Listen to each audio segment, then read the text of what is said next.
Hello everyone, so welcome back to Fly with Coding. Myself Rohit Bindal, and in this video we will talk about another problem from Traverse HD sheet which is stock buy and sell. तो यार ये एक easy problem है, but I will be covering all the problems from this sheet whether they are easy, medium or very hard. Okay, so that we don't leave anything, right? So before moving to the problem, I would like to tell you about a competitive coding contest CodeRush X, which is organized by Newton School. So in this particular contest, there are cash prizes worth up to 10 lakhs rupees, and also top 2000 coders will be getting some Amazon gift vouchers. And even if your rank is about 2000, then also some random 1000 people who will be solving at least one problem will also be getting Amazon gift vouchers. And also there are placements opportunities at top tech companies through this contest, and this contest will be happening on 28th January. There are सिर्फ 16 दिन बचे. So if you want to register for it, then the registration link is given in the description below, so you can definitely check it out.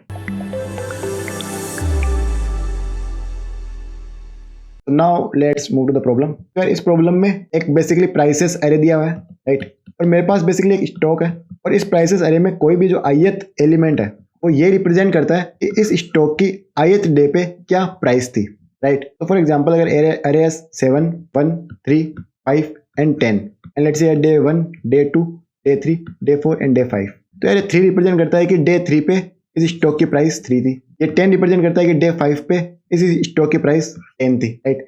अब मुझे क्या करना है कि किसी एक पर्टिकुलर दिन इस स्टॉक को बाय करना है, एंड देन इन फ्यूचर इस स्टॉक को सेल करना है, और जो मेरा प्रॉफिट हो वो मैक्सिमम होना चाहिए, और वही मैक्सिमम प्रॉफिट मुझे रिटर्न करना है, राइट? तो यार बस ये प्रॉब्लम है। तो अब इसको देखते हैं कैसे सोल्व कर सकते हैं। तो यार पहली अप्रोच तो क्या है, जो कि एकदम ब्रूट फोर्स हो सकती है। तो मैं क्या करूंगा, मैं हर दिन बाय करके, फॉर एग्जांपल लेट से मैं अगर यहाँ पे हूँ तो मैं इसको बाय कर लूंगा 7 में। अब मैं देखूंगा कि यार ये 7 मुझे इन फ्यूचर कितना मैक्सिमम प्रॉफिट दे सकता है। तो मैं यहाँ पे देखूंगा यार 1 पे तो मैं इसको सेल नहीं करूंगा, 3 पे सेल नहीं करूंगा क्योंकि लॉस होगा, 5 पे सेल नहीं करूंगा, लॉस होगा, 10 पे अगर सेल करता हूँ तो यार 3 का प्रॉफिट देगा। तो मैं बोलूंगा यार 7 जो मुझे 3 का प्रॉफिट देगा। फिर मैं देखूंगा यार अगर मैं 1 में बाय करता तो मुझे इन फ्यूचर मैक्सिमम कितना प्रॉफिट मिलता। यार तुम देख सकते हो 3 - 1, 3 - 1 होगा तुम्हारा 2, 5 - 1 होगा तुम्हारा 4, 10 - 1 तुम्हारा होगा 9। तो जो मैक्सिमम होगा वो 9, यानी कि 1 मुझे मैक्सिमम 9 का प्रॉफिट दे सकता है। फिर अगर यार मैं 3 में अगर उसको मैं बाय करता हूँ तो 5 - 3 होगा तुम्हारा 2, 10 - 3 तुम्हारा होगा 7, तो ये मुझे 7 का प्रॉफिट देगा। फिर मैं अगर उसको 5 में बाय करता हूँ तो यार 10 - 5 तुम्हारा होगा 5, तो ये मुझे 5 का प्रॉफिट देगा। तो तुम देख सकते हो यार ओवरऑल जो मैक्सिमम प्रॉफिट होगा वो होगा 9 का, राइट? तो यार अगर इस पर्टिकुलर अप्रोच में अगर मैं तुम टाइम की बात करो तो यहाँ पे क्या हो रहा है कि तुम हर एक पर्टिकुलर इंडेक्स के लिए उसका पूरे आगे वाला एरे जो है उसको तुम आइटरेट कर रहे हो। तो फॉर एग्जांपल तुम अगर यहाँ पे हो तो तुम n - 1 टाइम्स आइटरेट कर रहे हो, फिर तुम जब फर्स्ट इंडेक्स पे जाओगे तो तुम n - 2 टाइम आइटरेट कर रहे हो, एंड सो ऑन तुम अप टिल 1 तक आइटरेट करोगे। तो ये जो सम होगा,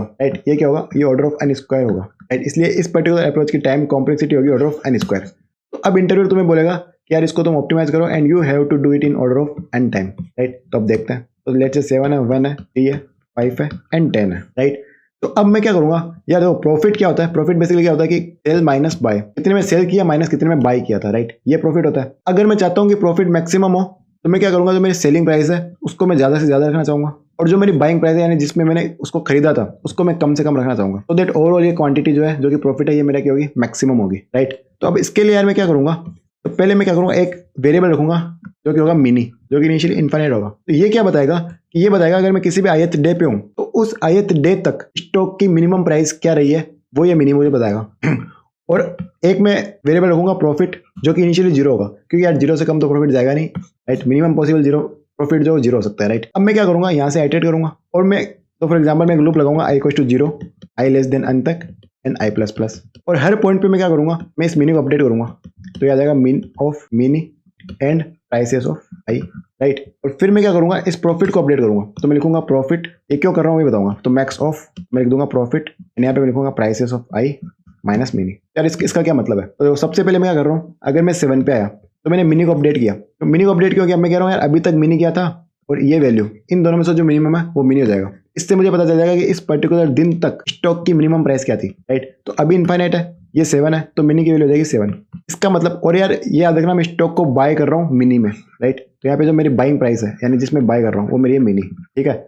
और मैं क्या करूँगा, जो मेरी सेलिंग प्राइस होगी यानी मैं जिस पे सेल करूँगा तो मैं बेसिकली प्राइस ऑफ आई होगी वो, ठीक है? तो फॉर एग्जाम्पल अगर मैं यहाँ पे हूँ, ठीक है, तो मेरा मिनी है 7, तो मैं बोल रहा हूँ कि मैंने इस स्टॉक को 7 में लिया है क्योंकि अभी तक यार उसकी मिनिमम प्राइस वो थी, और मैं ये चाहूंगा कि यार स्टॉक को मैं मिनिमम प्राइस में लूँ, तो मैंने 7 में ले लिया। अब अगर यार मैं उसको 7 में अगर उसको मैं वापस सेल कर दूँ राइट। तो मैं क्या कर रहा हूँ, मैं कह रहा हूँ कि अगर मैंने उसको मिनी में लिया था और प्राइसेस ऑफ आई में अगर मैं उसको सेल कर दूँ तो ये मेरा प्रॉफिट होगा, राइट। तो और मैं कह रहा हूँ कि अभी तक कितना प्रॉफिट हुआ है, और अगर ith डे पे अगर मैं उसको सेल करता हूँ तो कितना प्रॉफिट हो रहा है, तो उसमें से मैं मैक्सिमम निकाल रहा हूँ। तो यहाँ पे मेरा अभी मैक्सिमम प्रॉफिट क्या होगा, जीरो रहेगा, क्योंकि 7 में मैंने लिया, 7 में अगर मैं उसको बेच दूंगा तो प्रॉफिट तो जीरो रहेगा। फिर मैं आया 1 पे, तो यार मेरा मिनी जो अब 1 हो जाएगा, क्योंकि इस पर्टिकुलर डे तक जो स्टॉक की मिनिमम प्राइस है वो क्या है, 1। तो अब यार अब इसी अगर डे पे मैं इसको वापस सेल करूंगा तो यार मिनी में लिया था यानी 1 में लिया था, 1 में सेल कर रहा हूँ, तो अभी भी प्रॉफिट जीरो रहेगा। अब देखो, अब जब मैं यहाँ पे आऊंगा तो मैं उसको 3 में ले रहा हूँ, तो अब ये मिनी अपडेट नहीं होगा, क्योंकि यार इस पर्टिकुलर डे तक स्टॉक की मिनिमम प्राइस थी 1, राइट। तो जब मुझे 1 में मिल रहा तो मैं 3 में क्यों, 3 रुपीज में क्यों बाय करना चाहूंगा, राइट। तो फिर अब यहाँ पे मैं क्या करूंगा, यहाँ पे मैं उसको सेल करूंगा। तो मैं कह रहा हूँ मैंने 1 में लिया था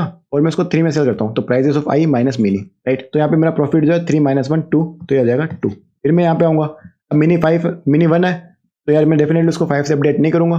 तो अब मैं अगर 5 में उसको सेल कर दूं तो मेरा प्रॉफिट होगा 5 माइनस 1 4, तो 2 से ज़्यादा है तो यहाँ पे आ जाएगा 4। अब मैं सिमिलरली 10 के लिए क्या करूंगा, तो 10 अगेन 1 से ज़्यादा है, तो यार तुम देख सकते हो 10 तक जो मिनिमम स्टॉक की प्राइस रही थी वो 1 रही थी, जो कि मेरे मिनी में है। तो मैं क्या करूंगा, 10 में उसको सेल करूंगा तो मेरा प्रॉफिट होगा 9, तो यार यहाँ पे मैं इसको कर दूंगा अपडेट 9 से। तो फाइनली तुम देख सकते हो यार प्रॉफिट में मेरे पास जो भी मैक्सिमम पॉसिबल प्रॉफिट होगा वो होगा, राइट। तो इस पर्टिकुलर अप्रोच की यार टाइम की अगर बात करूँ तो ऑर्डर ऑफ n होगा, क्योंकि मैं एक पास कर रहा हूँ, राइट। तो बस यार यही था इसका सॉल्यूशन। अब इसका एक बार देख लेते हैं, C++ कोड देख लेते हैं।